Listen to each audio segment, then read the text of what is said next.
नागठाणे गटाचा खऱ्या अर्थाने कायापालट करण्याचे विजन माझ्याकडे आहे, असे ठामपणे सांगत नंदकुमार नलवडे यांनी सासपडे गावभेटीदरम्यान जनतेशी मोकळा संवाद साधला.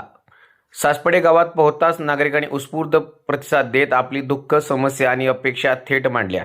रस्ते, पाणी, वीज, आरोग्य, रोजगार अशा मूलभूत प्रश्नांवर नागरिकांशी चर्चा करत जनतेचा आवाजच आज माझा अजेंडा आहे, असे नलवडे यांनी स्पष्ट केले. गेल्या अनेक वर्षापासून दुर्लक्षित राहिलेल्या नागठाणे गटाला विकासाच्या मुख्य प्रवाहात आणण्यासाठी पारदर्शक, प्रामाणिक आणि लोकभिमुख नेतृत्व देण्याचा निर्धार त्यांनी व्यक्त केला. सत्ता नव्हे, सेवा हेच माझे ध्येय, असे सांगत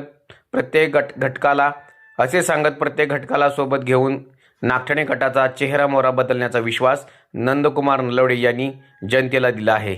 त्यामुळे अपक्ष उमेदवार नंदकुमार नलवडे यांचा नागठाणे गटात बोलबाला आहे.